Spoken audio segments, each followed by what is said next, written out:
before. The all-new Victory Station, AM 1360, FM 94.7, putting on the gospel hits with one there from Isaiah Thomas. It's called Still Here. The time is exactly 3:30, and we'd like for you to stay tuned now for Martin's Voice. Keep the dream alive. Minister Yolanda Austin James joins us here live in our studios, and I know, like she does each and every Thursday, she has something very important that she'd like to share with the listening audience. And we'll hear from her. Amen. Right now, from Martin's Voice, keep the dream alive. I have a dream. My four little children will one day live in a nation where they will not be judged by the color of their skin, but by the content of their character. I have a dream today. Good evening, good evening, good evening, and thank you for tuning in to Martin's Voice. Poof, protect our future family, where we speak the truth, whether you want to hear it or not. Thank you, everyone, for tuning in, as always, at the Victory Station, 1360 at 3:30. Okay, I'm going to talk about responsibilities today. Okay, I was in a conversation earlier this week and last week, and it kind of continued from last week when we were talking about responsibilities.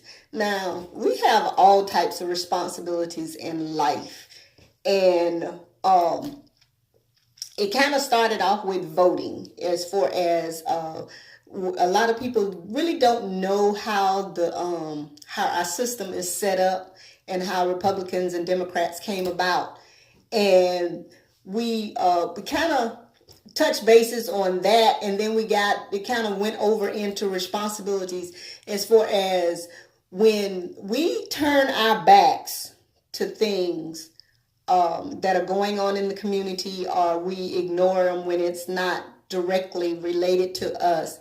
Is it really our responsibility to, if you notice somebody's being hurt, because we've talked about children in the school system, and is it just our responsibility, or is it just everybody else's responsibility? And we have a responsibility with our family to take care of our families and different things. And when we leave this earth, we have a responsibility to take care of things that we leave behind, like bills, and not leave our families in jeopardy of trying to come up with our final expenses and everything. How do you feel about that? When we talk about responsibilities, what you got to say about that? Well, it's very important, that even as believers, we have a responsibility, of course, to our families. Because why? Because they are part of us, and we're part of them.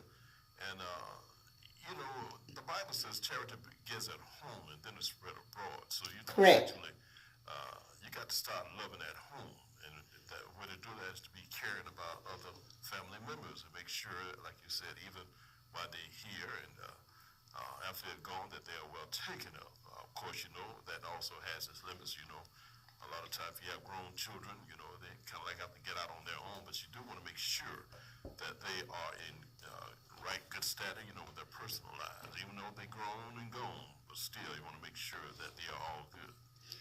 Right. Okay. But as far as we used to be, I would say, I'll say used to be in some incidents, and that's not, I can't say that that's with all cases, but we used to be, as far as a neighborhood that raised each other's kids, and we took responsibility of everybody. If it was a single parent in the neighborhood that just happened to be a single parent, which was most unlikely, it was always a two-parent majority of the time. But if there was a single parent, or we made sure that those children ate, and we made sure that they had food if your neighbor didn't have food, and we talked to one another and we took care of one another. But now we have a lot of incidents where we have things that happen in the community, and you just turn your back on it. And then when somebody passes or whatever, it's everybody else's responsibility to help take care of that funeral expense or whatever, because we haven't laid the guidelines to take care of our own responsibilities. So it's kind of like a double sword, sort of kind of. It's like, okay, we want the help when we want it, but then um, we're not there. You understand what I'm saying? Exactly.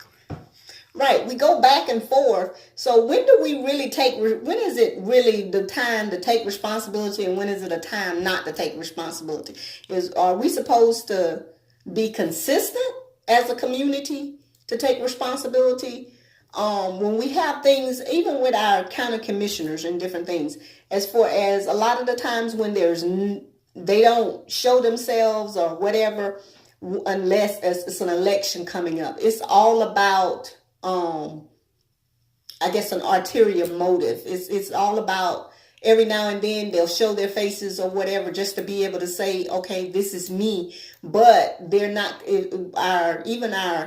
Our judicial system is not consistent. So when do we start standing up for justice and responsibilities? And of course, like always, we're going to open the lines to our many, many listeners out there. We have some listeners who are full of wisdom, who like to get in on the convo this afternoon. We'd love to hear from you. And the number to call is 766-9285, 766-9285. If you'd like to ask a question or make a comment or two, Minister Yolanda Austin James, she's here in the studios, and she would love to hear from you, Minister James. I'm not saying that there's a wrong answer or a right answer. We're just having a conversation. We're just basically trying to get a view of what the community has to say. Go ahead, caller. All right, go to the phone lines. Good afternoon. You're live on the air. Good afternoon. Go ahead. I'm listening to you, and there are a lot of problems with the community because I'm out here witnessing and listening to people. Correct. The problem is they're afraid to say anything to the police or the sheriff department because there will not be any safety for them. They're afraid people are going, and once they tell on the individual, they'll come back and retaliate on them. That's one of the problems. Right. Okay. That's all I wanted to say. Okay, but thank you for calling in. It is about being safe. We do have a responsibility to ourselves to be safe. But my thing is, how do we go about taking our neighborhoods back? How do we go about, protecting our families and our friends and our community? Or how do we go up, or is it too late? Have we gotten to the point where we're so far gone that it's too late? So go ahead, caller. Assalamu alaikum. How are you today, sister? I'm doing good. Thank you for calling in.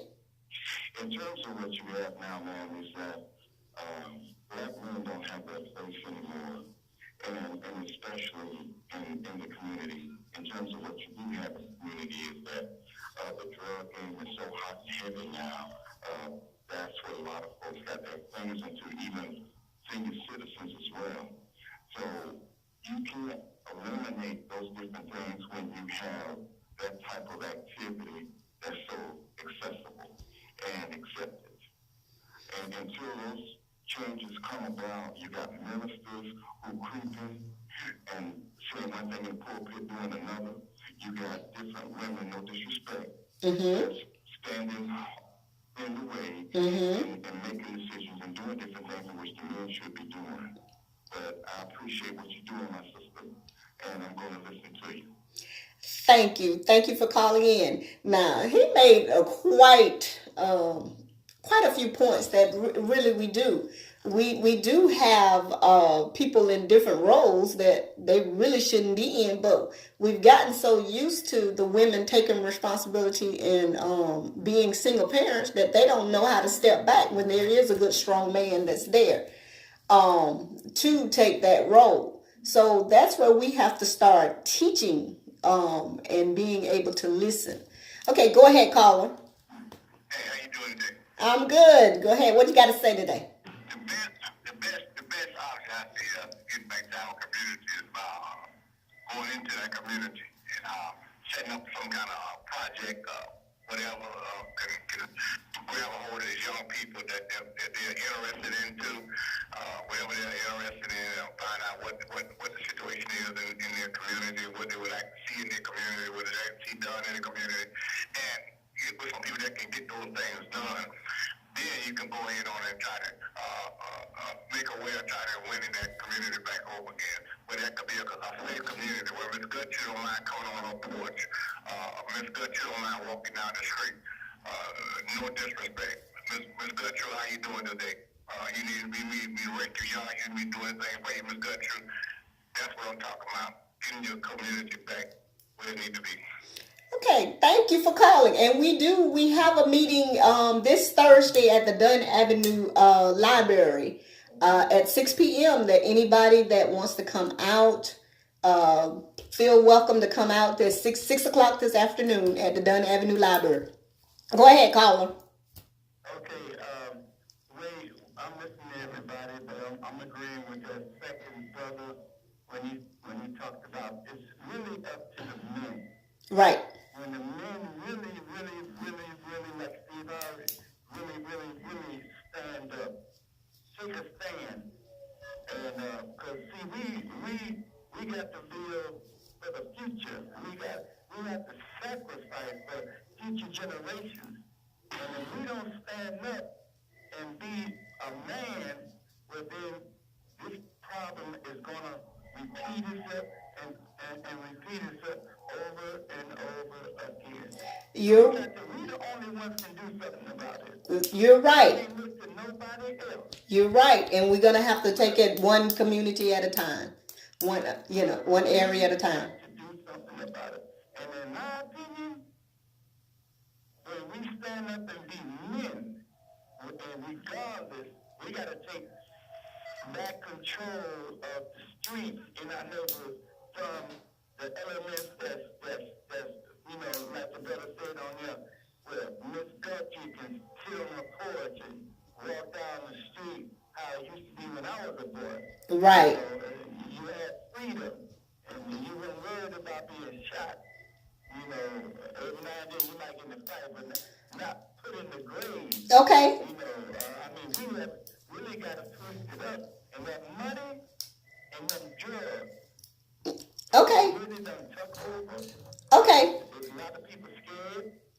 You're right. You're right. Scared to come outside. That's right. And yeah. Okay. Scared to go down to the corner store. Okay. Well, sir, we're gonna have to take the next call. Go ahead. Go ahead, caller.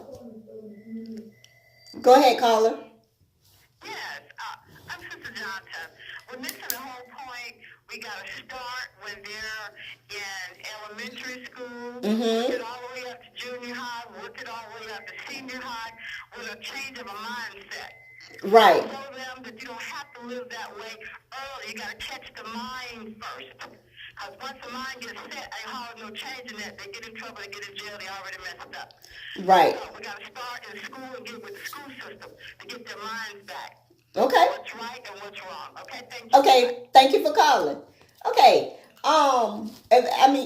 That's basically my whole viewpoint, that we're gonna have to start taking responsibility, and we're gonna have to start early.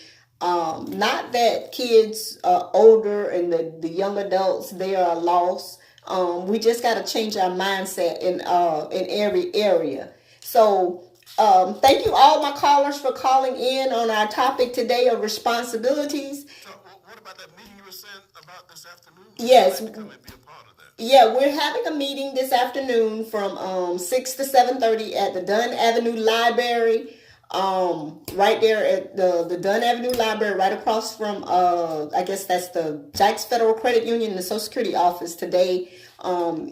And it's for our Proof Protect Our Future Family program that we're starting.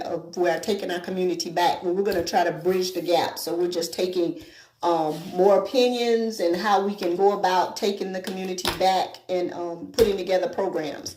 So thank you for tuning in to Martin's Voice Proof Protect Our Future Family at WCGL. AM 1360, FM 94.7, Friends, live from the studios, you just heard Miles Morris, Keep the Dream Alive.